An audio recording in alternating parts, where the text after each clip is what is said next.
Hey guys, welcome back to Bible Fun with the Nuns. Today we're studying Deuteronomy chapter 28. Let's get started. Okay.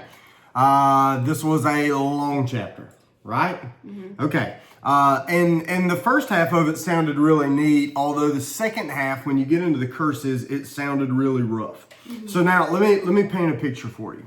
So imagine the Israelites standing on the verge of entering into the promised land. They walk to a mountain and they stand in between two mountains. And so you've got a natural kind of valley in between, and somebody stands at the bottom of each side of each mountain and begins yelling to the other. Now, if you're in kind of this amphitheater and you're yelling down, the sound is doing what? It's bouncing around everywhere. So now you've got a group of Israelites, 2 million strong, right? And this sound is bouncing around all over the place, so now they can hear. So not only are they saying these things, but these ideas, the blessings and the curses, here's what they're doing.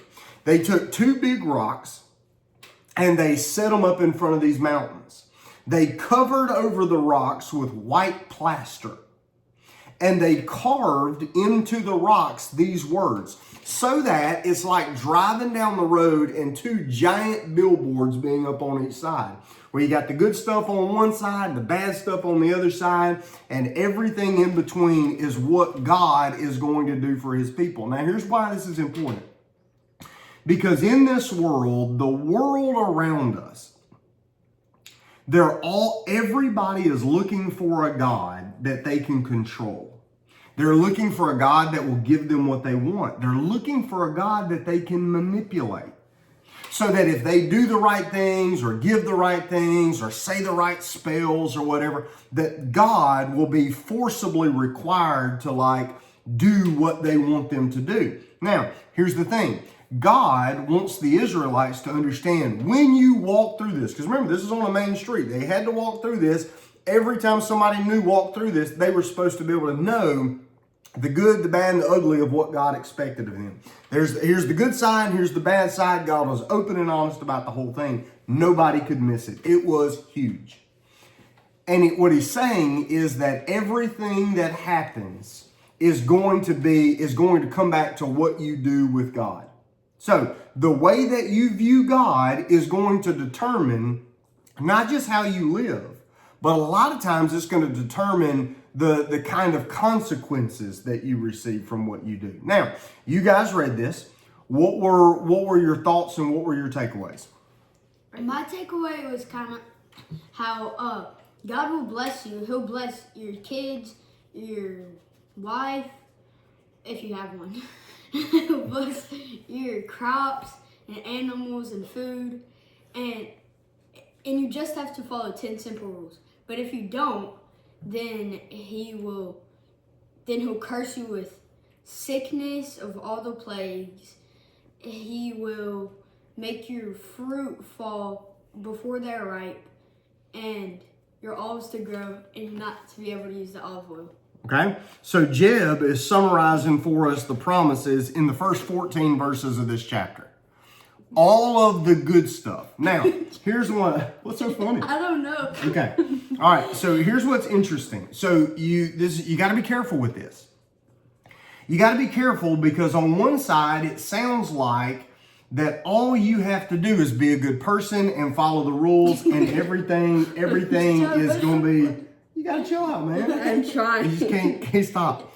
So you got to get to a place where, you're thinking, if I'm just good and if I'm godly, then God is going to bless everything. Now, let's walk through this for a second. First of all, we know that that's not always the case.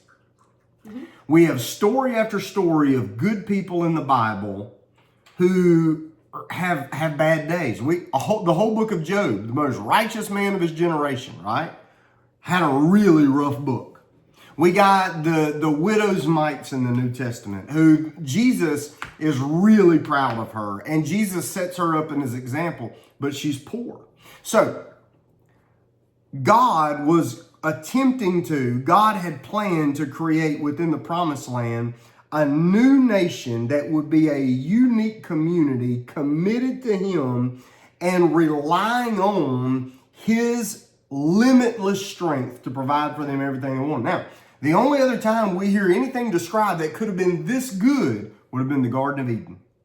Everything blessed, everything fruitful, everything wonderful. Had they gone into the promised land and been able to be perfect, it might have been awesome like this. Now, is that what they got? No.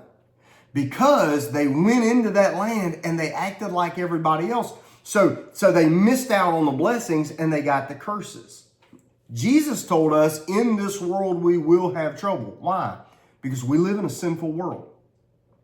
So we have to understand that when we're listening to this, that the wages of sin is always death, but not just our physical death.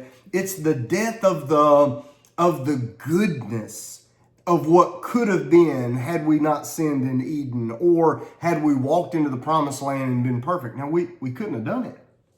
But one day in heaven, we will experience like perfection. John, what'd you get out of this? Okay, so my takeaway comes from, well, it just comes from the chapter, obviously. But basically, so while we were discussing what the chapter was about, it was basically like, boom, you get blessings, and then boom, you get curses. And you get the curses if you don't listen to God.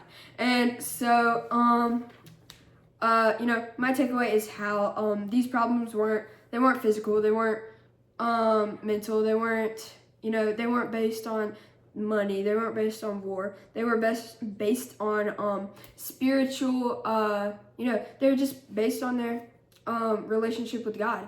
And I feel like that is like a big reason for a lot of our problems today. And yeah.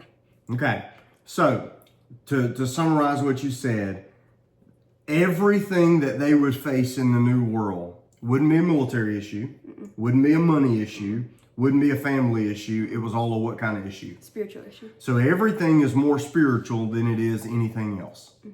Now, here's what you got to remember. They're going into the land of Canaan. The Canaanites worshipped a false god named Baal. We learn a lot about Baal with like Elijah and Elisha. Baal. What's that dude's name? Who? He had the talking donkey. Balaam. Yeah. Okay. So yes. So Baal was a false god that they believed that if you followed that demon god, he was a demon god. If you followed him, you're going to have a lot of kids, you were going to be rich, you were going to be wealthy, and you were going to be healthy, and everything was going to be great.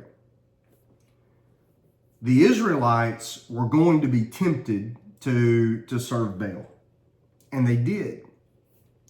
God gave both blessings and curses for following him because he needed them to know the source of their blessings is only from him. It's not from Baal. And the curses were there so that when they started following Baal, and they loved Baal with all their heart, their mind, their soul, and their strength, and they still had drought, like in the story of Elijah, and they still lost in battles to their enemy, and they still had famine, and they go, we're giving everything we got to Baal, and they're still reaping the curses. God wants them to know, Baal is not blessing you because Baal is not a real God. Baal is not a blesser. If you serve Baal with all you have and you still can't get blessings, then Baal must not be a real God. God gave them their blessings as a motivator. He gave them their curses as a warning. And what we see is there are more curses than there are blessings because he was warning them over and over about what was going to happen. And listen, it did. With the Assyrians attacking and the Babylonians taking them hostage and famines and droughts and everything else. They got this. Why? What was their problem? Was it a military problem? Was it a money problem? What was it, John? A spiritual problem. Everything was a spiritual problem. That's chapter number 28. We'll see you tomorrow in chapter 29. Bye. Bye.